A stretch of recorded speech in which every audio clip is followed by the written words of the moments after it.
اللہ اللہ اللہ اللہ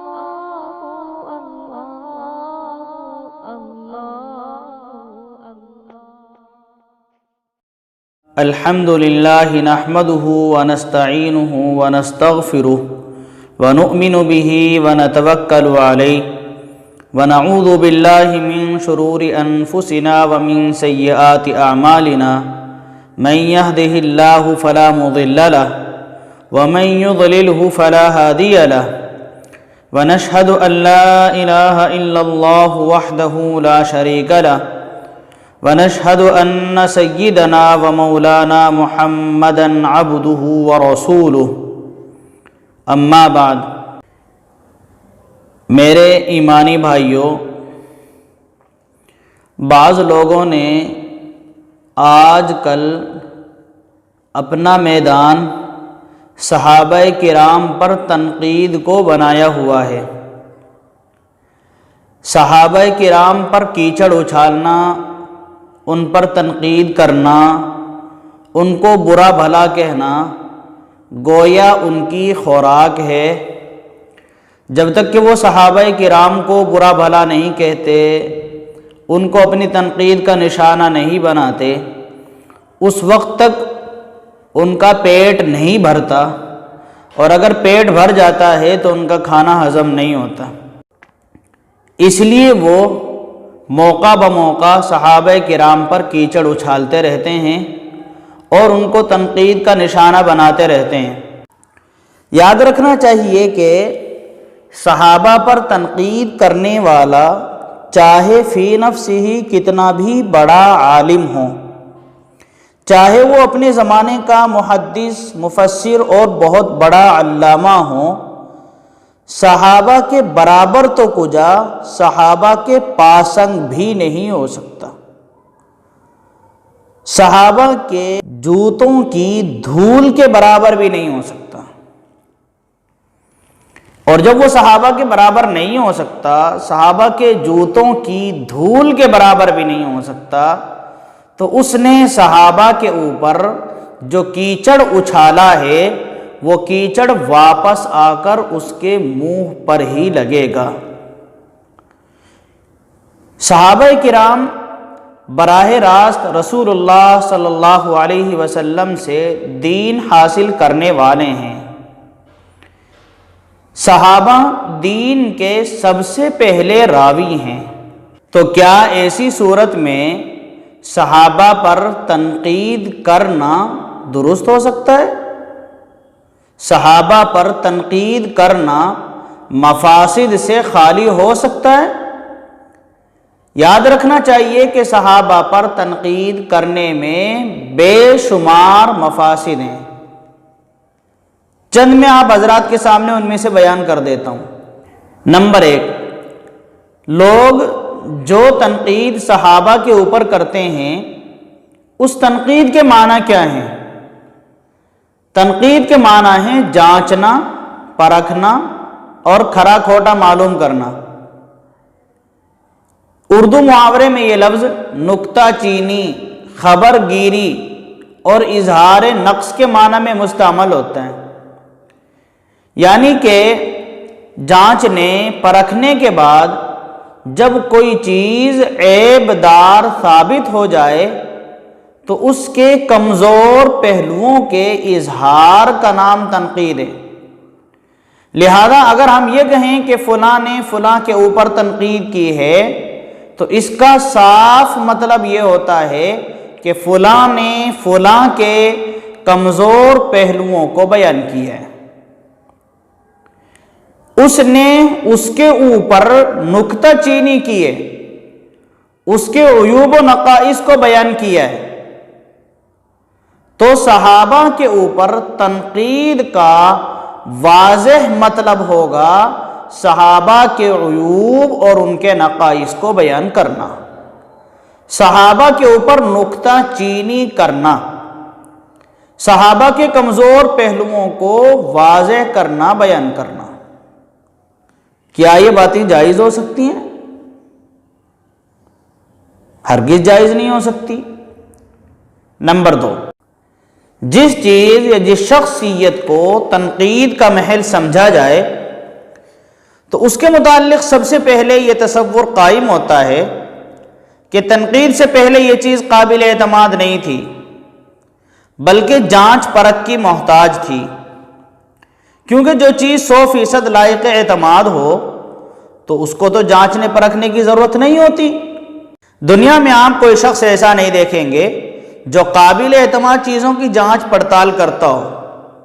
اگر کوئی چیز جانچ پڑتال کرنے والے کے نزدیک قابل اعتماد ہوگی تو وہ اس کی جانچ پڑتال ہرگز نہیں کرے گا، اور اگر کوئی اس سے کہے گا بھی کہ اس کی جانچ پڑتال کی جائے تو وہ جواب دے گا کہ مجھے اس کی جانچ پڑتال کرنے کی ہرگز کوئی ضرورت نہیں، یہ چیز جانچ پڑتال کی محتاج ہے ہی نہیں، بلکہ یہ تو قابل اعتماد چیز ہے۔ اس سے معلوم ہوتا ہے کہ یہ ایک مسلمہ اصول ہے کہ قابل اعتماد چیز محل تنقید نہیں ہوتی، اور جو چیز محل تنقید ہو یا محتاج تنقید ہو تو اس کا مطلب یہ ہے کہ وہ تنقید سے پہلے قابل اعتماد تھی ہی نہیں۔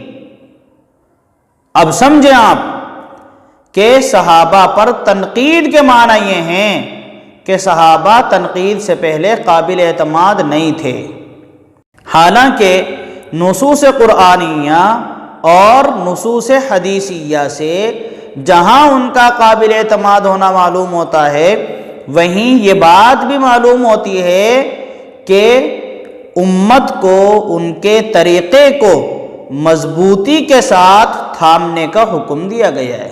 خلفائے راشدین کے سلسلے میں تو ابو داود، ترمذی اور ابن ماجہ میں انتہائی واضح حدیث موجود ہے۔ رسول اللہ صلی اللہ علیہ وسلم نے فرمایا فَإِنَّهُ مَن يَعِشْ مِنكُم بَعْدِي فَسَيَرَىٰ اخْتِلَافًا كَثِيرًا فَعَلَيْكُمْ بِسُنَّتِي وَسُنَّتِ الْخُلَفَاءِ الرَّاشِدِينَ الْمَهْدِيِّينَ تَمَسَّكُوا بِهَا وَعَضُّوا عَلَيْهَا بِالنَّوَاجِذِ، یعنی آپ صلی اللہ علیہ وسلم نے خلفائے راشدین کو مرکز ہدایت قرار دیا ہے، ان کو مرکز ہدایت قرار دے کر ان کے طریقے کو انتہائی مضبوطی سے پکڑنے کا حکم فرمایا ہے۔ تو اس واضح نص کے ہوتے ہوئے بھی کیا خلفائے راشدین کو بالخصوص اور بالعموم دیگر صحابہ کو محل تنقید سمجھنا درست ہو سکتا ہے؟ کیا یہ منشأ شارع کے خلاف نہیں ہے؟ یقیناً خلاف ہے۔ رسول اللہ صلی اللہ علیہ وسلم نے ان کو قابل اعتماد بتایا ہے، تبھی تو ان کے طریقے کو مضبوطی کے ساتھ پکڑنے کا حکم دیا ہے، اور بعض لوگ ان کو قابل اعتماد سمجھتے ہی نہیں بلکہ ان کو تنقید کا نشانہ بناتے ہیں، ان کی جانچ پڑتال کے پیچھے پڑے رہتے ہیں۔ ہرگز یہ طریقہ درست نہیں ہے۔ نمبر 3، کسی دوسرے پر تنقید کرنے کے 3 طریقے ہوتے ہیں، یا تو اس کے علم پر تنقید ہوگی، یا اس کے عمل پر تنقید ہوگی، یا اس کی فہم پر تنقید ہوگی۔ علم پر تنقید کرنے کا مطلب یہ ہوگا کہ جس سلسلے میں تنقید کی جا رہی ہے اس سلسلے میں جس پر تنقید کی جا رہی ہے اس کا علم صحیح نہیں ہے بلکہ جناب ناقد کا علم صحیح ہے۔ عمل پر تنقید کرنے کا مطلب یہ ہوگا کہ جس کے اوپر تنقید کی جا رہی ہے اس کے اعمال تو درست نہیں ہیں بلکہ جناب ناقد صاحب کے اعمال درست ہیں۔ ناقد صاحب اپنے عملی تفوق کو بتانا چاہتے ہیں۔ اور فہم پر تنقید کا مطلب یہ ہوگا کہ جس پر تنقید کی جا رہی ہے اس کا فہم تو ٹھیک نہیں ہے، البتہ ناقد کا فہم اس سے اچھا ہے۔ گویا ناقد اپنی فہم کی برتری کو اس کے اوپر بیان کرنا چاہتا ہے۔ بہرحال تنقید کے یہی 3 راستے ہوتے ہیں۔ پھر ایسا ہوتا ہے کہ کبھی تو ناقد واقعی علم و عمل یا فہم و عقل میں اس شخص سے بڑا ہوا ہوتا ہے، اور کبھی ایسا ہوتا ہے کہ اس سے بڑا ہوا نہیں ہوتا۔ اگر بڑھا ہوا ہو تب تو کوئی حرج کی بات نہیں، بلکہ یہ چیز مقصود بھی ہے کہ بڑے چھوٹوں کو تنبیہ کریں۔ لیکن اگر ان تینوں چیزوں میں سے کسی بھی چیز میں بڑھا ہوا نہ ہو تو شریعت کی اصطلاح میں اس کو تکبر کہا جاتا ہے، اور اس کا شکار سب سے پہلے شیطان ہوا ہے۔ اور یہ تکبر اور احساس برتری ہی ہے کہ جس نے ابلیس کو جنت سے نکال کر قیامت تک ملعون بنا دیا ہے۔ اب اس کے بعد آپ غور فرمائیں، کیا صحابہ پر تنقید کرنے والا کوئی شخص علم و عمل اور عقل و فہم میں صحابہ سے بڑا ہوا ہو سکتا ہے؟ ظاہر ہے کہ اس سلسلے میں بلا توقف کہ یہ بات کہی جائے گی کہ یہ تنقید کرنے والا شخص علم و عمل میں یا عقل و فہم میں ہرگز صحابہ سے بڑا ہوا نہیں ہو سکتا۔ اور جب ایسا ہے تو پھر اس کو تنقید کا حق کیسے حاصل ہوگا؟ اس کے باوجود بھی اگر کوئی شخص تنقید کرتا ہی ہے تو سمجھ لیں کہ یہ چیز صرف اور صرف غرور و تکبر ہے، اس کے سوا اور کوئی چیز نہیں ہے، اور غرور و تکبر موجب ہلاکت ہے۔ نمبر 4، صحابہ پر تنقید کا مطلب یہ ہوگا کہ اللہ تبارک و تعالی نے جو کسوٹی اور معیار قرآن کریم میں بیان فرمایا ہے اس کو پرکھا جائے، اس کی جانچ پڑتال کی جائے۔ تو اب سوال یہ ہوگا کہ یہ دین جو امت کو سلف صالحین کے ذریعے پہنچا ہے اس پر اعتماد کیسے کیا جائے گا؟ کیونکہ شریعت کے 4 اصول ہیں، 4 دلائل ہیں: کتاب اللہ، سنت رسول اللہ، اجماع امت اور قیاس شرعی۔ اور یہ بات ظاہر ہے کہ قرآن و سنت کا مدار نقل و روایت کے اوپر ہے، اور نقل کرنے والے صحابہ ہیں۔ تو جب صحابہ بھی مشکوک ہو گئے تو پھر قرآن و سنت کس دلیل سے غیر مشکوک رہیں گے؟ قرآن و سنت کے غیر مشکوک ہونے پر اب صرف 2 صورتیں باقی رہ جاتی ہیں۔ ایک تو یہ کہ اس تنقید کرنے والے شخص پر براہ راست وحی آئی ہو، جو کہ بالکل باطل ہے۔ دوسری صورت یہ ہے کہ تنقید کرنے والا شخص 1400 سال پیچھے کی طرف چھلانگ لگا کر براہ راست رسول اللہ صلی اللہ علیہ وسلم سے قرآن و سنت کو سن لے، یہ بھی باطل ہے۔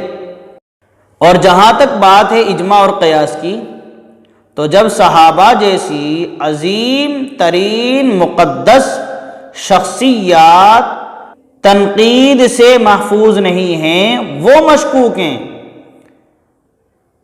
تو اجماع اور قیاس تو بعد کے لوگوں کا ہوتا ہے، تو وہ بعد والے لوگ کیسے تنقید سے محفوظ رہ سکتے ہیں؟ صحابہ کے متعلق تو نصوص قرآنیہ اور احادیث مبارکہ واضح طریقے سے موجود ہیں، بعد والوں کے لیے تو نصوص بھی نہیں ہیں، لہذا نہ اجماع کی کوئی حیثیت رہی اور نہ قیاس کی۔ تو صحابہ کے اوپر تنقید نے شریعت کے 4 دلائل بے حیثیت بنا دیے۔ جن دلائل کے اوپر شریعت کا مدار تھا وہ دلائل باطل بنا دیے۔ لیکن اس ناقد کے نزدیک کمال کی بات یہ ہے کہ وہ دلائل جن کے اوپر شریعت کا مدار ہے، اس کی تنقید سے وہ باطل ہوں تو ہوں، لیکن شریعت باطل نہیں ہوگی، شریعت محفوظ ہی رہے گی۔ عجیب بات ہے۔ نمبر 5، اللہ تعالیٰ نے بذات خود حفاظت دین کی ذمہ داری لی ہے، اور دین کی حفاظت کا مطلب یہ ہے کہ نصوص دین کے الفاظ بغیر کسی تبدیلی کے محفوظ ہوں، اور الفاظ ہی نہیں بلکہ الفاظ کے معنی بھی محفوظ ہوں۔ اور الفاظ و معنی کے محفوظ ہونے کا مطلب یہ ہے کہ دین کا علم محفوظ ہو، لیکن خالص حفاظت علم دین سے حفاظت کا ذمہ ادا نہیں ہوگا، بلکہ یہ بھی لازم ہے کہ وہ عمل جو آپ صلی اللہ علیہ وسلم نے صحابہ کو کر کے دکھایا وہ بھی محفوظ ہو۔ غرض یہ کہ یہ تین چیزیں ہو گئی، نمبر 1 الفاظ، نمبر 2 معانی، نمبر 3 اعمال۔ اور اہل سنت والجماعت کا موقف یہ ہے کہ یہ چاروں چیزیں بنا کسی تبدیلی کے اللہ رب العزت نے محفوظ فرمائی ہیں، اور اس حفاظت کے اولی رکن صحابہ کرام رضوان اللہ تعالی علیہم اجمعین بھی تھے۔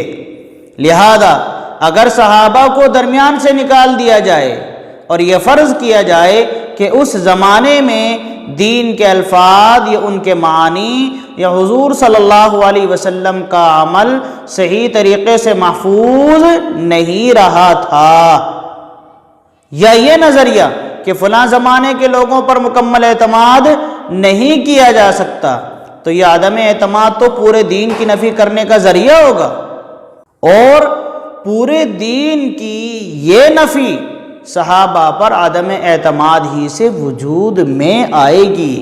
لہٰذا صحابہ پر اعتماد کرنا اور ان پر تنقید نہ کرنا لازم اور ضروری ہوگا۔ نمبر 6، صحابہ کرام کی جماعت ایسی جماعت ہے کہ جس نے آفتاب اسلام جناب رسول اللہ صلی اللہ علیہ وسلم کو طلوع ہوتے ہوئے دیکھا ہے۔ یہ جماعت آپ کی رفیق اور معاون رہی ہے۔ یہ جماعت نزول وحی کے وقت ایک ایک واقعے کی عینی شاہد رہی ہے۔ ایسی جماعت کی دین فہمی پر تنقید کرنا خارجیت اور سبائیت ہی کو آواز دینا ہے۔ اسی لیے صحابہ پر تنقید کرنے والا ضرور خارجیت اور سبائیت سے متاثر ہوگا۔ جو آدمی خارجیت اور سبائیت سے متاثر نہیں ہوگا وہ ہرگز صحابہ کو تنقید کا نشانہ نہیں بنا سکتا، وہ صحابہ کے اوپر کیچڑ نہیں اچھال سکتا، وہ صحابہ کو برا بھلا نہیں کہہ سکتا۔ صحابہ پر تنقید کرنا خارجیوں اور سبائیوں کا محبوب مشغلہ ہے۔ اہل السنہ والجماعہ کا موقف تو یہی ہے کہ صحابہ محل تنقید نہیں ہیں، ان پر تنقید نہیں کی جا سکتی۔ صحابہ آپ صلی اللہ علیہ وسلم کے مصاحب تھے، آپ صلی اللہ علیہ وسلم کے رفیق تھے۔ اللہ تعالیٰ نے ان کو دین کی اقامت و حمایت کے لیے منتخب فرمایا تھا۔ ان کے فضل و کمال کو پہچاننا مسلمانوں کے اوپر ضروری ہے، حتی الامکان ان کی سیرت اور ان کے اخلاق کو اپنانا ضروری ہے۔ یہی مسلمانوں کے لیے صراط مستقیم ہے، یہی سیدھی راہ ہے۔ اللہ تبارک و تعالی ہم سب کو صحیح سمجھ عطا فرمائے۔